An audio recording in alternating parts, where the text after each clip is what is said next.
can already hear the boys that are my age, the teenage guys that are like either 18 or like in their 20s, they're like, dude, she's literally a girl. She doesn't freaking know anything about basketball. Why is she doing this? Okay, you know why? Because I want to, because I like it, and because I watch the docuseries, so I can do what it is that I want. Hello guys, I am doing exactly what this video is titled. Every single person watching this video should have heard about The Last Dance. Maybe you haven't watched it, maybe you have no desire to watch it, but you must have at least heard of it. So Michael Jordan, basketball player, amazing, like phenomenal basketball player, played in the 80s, 90s, late 80s into the 90s, and he is very much considered the greatest of all time. It can be controversial, but I'm not gonna get into that specific part because I'm not here to argue who you think is the greatest. That's not what this is.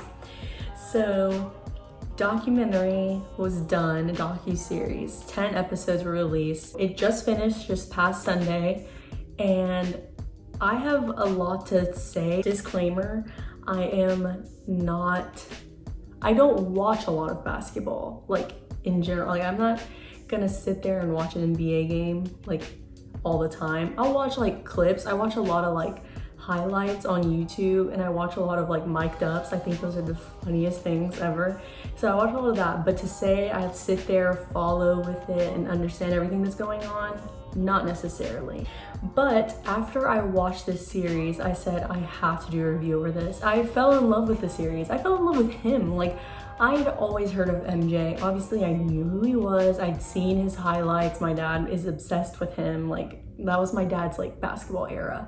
So he's obsessed with Michael Jordan. So clearly I knew who he was, and I knew who he was. But this, like, it gave not only me, but like everybody that watched it, like a deep dive into who he was, not only as a basketball player, but as a person, like to everyone he loved, hated, like everything. It was really eye-opening to see that of him, and so I wanted to do a review over this. So that's what this is. This has been a long intro. I have some notes here written down so I can go through kind of points that I wanted to bring up, and that's about it. Let's get into it. Michael Jordan, like, amazing. When you hear his name, you like can feel the greatness. I can I understand the power his name holds and like what kind of person he is. But if you don't know, he grew up in North Carolina, and so that's where the documentary starts off with. It kind of just introduces where he came from, who he is, whose parents are, whose family is, and how he got into playing basketball. You've probably heard of the fact that he didn't make the basketball team originally at his high school. He didn't make the varsity team. And I remember like my teachers in school would always use that to like encourage us to be like, oh my God, like you can do anything. Like just because you didn't make A team, 8th grade volleyball, doesn't mean you won't make varsity when you get into 9th grade. I mean, Michael Jordan. And I'm like, dude, okay, Michael Jordan is Michael Jordan. I'm just Angela. I don't play volleyball to like, I just do it for fun. So that was kind of where the docuseries started. That was episodes 1 and 2. It talked about him, his parents, what kind of parents they were, and just like how competitive he was from the beginning, from the very start. Like, it was in his DNA to like have that killer instinct and have that competitive nature and spirit, which made him so great and such an amazing person that we talk about, and that's like super iconic. And so that was really good. I really liked how we got a look into who he was as a person, and his dad, how like detrimental his dad was to his being, which obviously his dad is talked about later on in the docuseries too. And so that was just really nice. One thing that this like ties in not just with Michael Jordan, but with his teammates, Scottie Pippen, Dennis Rodman, which I am obsessed with Dennis Rodman. I like genuinely think that I'm in love with him. I mean, he's like, he's probably in his 50s now, which is really weird for me to say considering I'm 18, but he's just so different. I love it. Anyways, that's not the point that I'm trying to make. So a lot of, obviously, the press was huge in this docuseries. It just talked about how, I mean, when you have a famous following like that, clearly you are going to have tons of press. Everybody's gonna wanna know where you are, what you're doing, when you're doing it, who you're doing it with. Every single part of your life is broadcast to the world. And so it was no different with Michael Jordan. He was famous everywhere. Everyone knew who he was. And so that goes the same with, on a smaller scale, Dennis Rodman. He was always doing these obscure and wild things, always like, my favorite part of the series was, one of my favorite parts, was when they talked about how Dennis Rodman skipped one of the finals practices because he wanted to go with Hulk Hogan to the WWE wrestling match, and everybody's like, dude, Dennis Rodman's off his freaking rocker. But like, if he came, this is what gets me.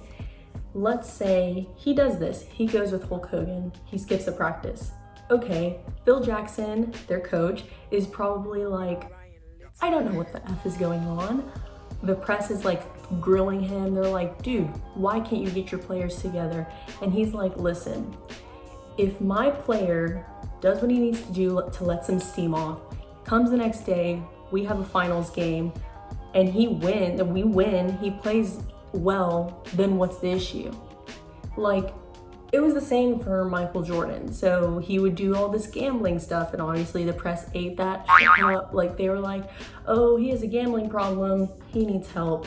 Oh, he retired after his dad passed away, and then he joined the minor leagues baseball because he needs help and he has mental issues. It's like, dude, they're like showing clips of him like having to run because there's like 300 people like chasing him. It's insane. So like, if you deliver, and this goes for anything, but obviously I'm using it in basketball terms. If you deliver, then what's the issue? If I decide that I want to go to the beach, or I want to go gambling, or I want to go party, or go clubbing, or go to a WWE wrestling match with Hulk Hogan, and I want to do all these theatrics, but I come and I deliver and I play my best game and I do all these things, then what's the issue? Another thing, oh, this really it really messes with my mind. Jerry Krause sucks so bad, literally so bad, but in the best way possible. Now, let me explain. So Jerry Krause, for those of you who do not know, was the general manager of the Chicago Bulls during the tenure that Michael Jordan and those people were there. Jerry Krause was in charge of drafting players, who's doing the deals, let's see what are we paying them, all this other stuff. Clearly, the owner of the Bulls was ahead of him, but he's the general manager, so he kind of looks over that specific stuff. Dude is short, he's fat, he's ugly, he's disgusting. I hate him, really. However, I respect his grind. And the reason I do, I mean, even the players hated him. Like Scotty talked about it when they would interview him, MJ talked about it and they'd interview him, Dennis and Horace, like they didn't like him, but clearly he knew what he was doing. He drafted MJ, he traded all these other people, he drafted all these other people. He knew, like, his mind was kind of how MJ's was with basketball. His mind like knew what was best for the Chicago Bulls business. Like, he knew that, okay, our team, our franchise needs this, or doesn't need this and doesn't need this. It's weird because he was such an asshole. Like, it's him and Phil Jackson's their coach. They didn't get along really well. That was a point that they made in some of the episodes. But like, it was almost as if they respected each other just because they knew what each other offered. So every business, every franchise, every company needs that asshole where it's like, dude, you really suck. Like, no one likes you, but you get the job done and you do it really well. Kind of going back to Phil Jackson. So I love this man. The few episodes, I believe it was episodes 6, 7, 8, around that, they were talking about Phil Jackson, just what kind of person he was, how he came to become the coach, and just how amazing of a coach he was throughout his entire life, not just for the Bulls, but for the Lakers afterwards. It was just really amazing to see like what an amazing dude he was on the court and off the court. Like the part of the docuseries where they had him like doing like meditations and yoga with the players, I was like, this dude, he knows what he's doing. I remember it was the episodes where they talked about Michael Jordan's dad passing away. After his dad passed away, it was a weird passing away, very suspicious. They talked about how it just like, obviously, Michael Jordan just like, it hurt him because he was so close to his dad. And when they talked about that during that episode, and then that was the same episode where they showed how he retired and he said he was done. And everybody, obviously the press and all the people are going insane. They're like, Michael Jordan's not done playing basketball. Is this an effing joke? Like, no. And so they talked about that. And I remember like so many people, even now, people my age, people a little bit older, they're like, oh, he made a mistake by retiring. How are you going to tell someone what they should or shouldn't do when it's their career because they're dealing with something personal? His dad just passed away. Him and his dad were essentially best friends. He said it in the series when they did the interview. Him and his dad were best friends. He was murdered because clearly, if you watch the series of events, it was suspicious. His death was suspicious. His dad was just killed and he needed a break. He always loved playing baseball, so he went into the minor leagues, did that for a little bit.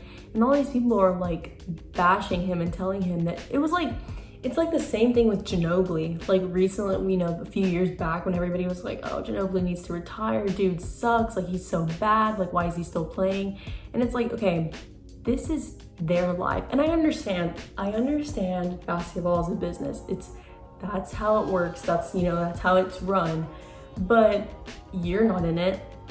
Last time I checked, you don't play basketball in the NBA. You're not a general manager. You're not a coach. You're not an owner. You have nothing to do with the logistics of it. So you're allowed to have your opinion. But at the end of the day, no one cares because no one asked.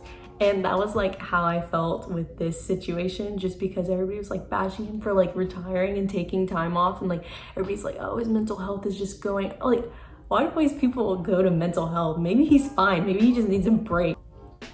Probably the most anxiety inducing part was the end where they talked to the owner and they talked to Jerry Krause and they talked to all these other people. And they talked about how, so if you didn't know, Jerry Krause told Phil Jackson that would be his last season as the Chicago Bulls head coach. Now, he said that at the beginning of the season, so the press covered it, everybody was talking about it, like, is this gonna be the last year that all these people, because MJ, Scotty, and all the other players that were there right now, at that time, they said, if Phil Jackson's not going back, neither am I. Neither are they, because that was who they were. They were not gonna be coached by another dude. They wanted to be coached by Phil Jackson. And so Jerry Krause, doesn't budge. Dude's an a-hole, we are doing over this. He doesn't budge, he doesn't say anything. It's like pretty much set in stone. That's at the beginning of the season. Come to the end of the season, they win the championship. And there were some people that are like, nah, Jerry Krause isn't going to go back on his word. And then there's some people that were like, nah, dude just won another championship. They could do it again. They could win a 7th. This was their 6th already. And lo and behold, Jerry Krause calls him and tells him, Phil, and he's like, they're like talking about this in the series. They're like, okay, if you want to come back and sign another deal with us, we can make it happen.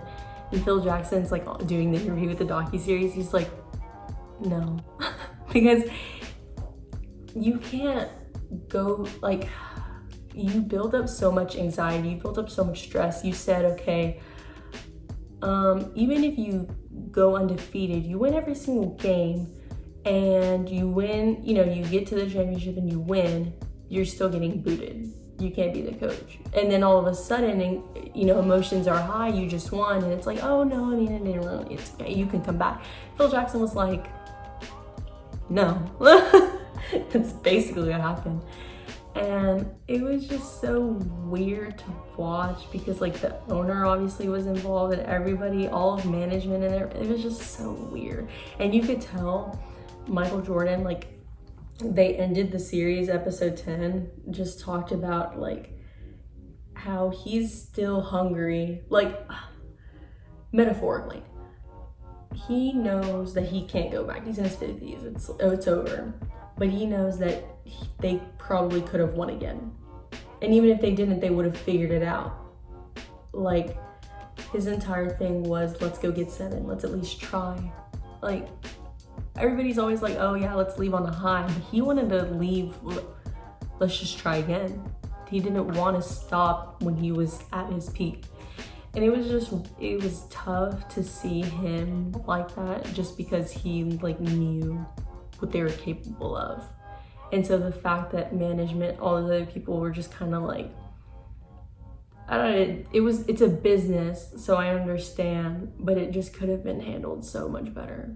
It could have been handled so much better. And maybe they would have had 7 championships instead of 6, but you never know. The final thing I have to share is just my last thoughts on it. I loved how personal and personable it felt, the series in its entirety.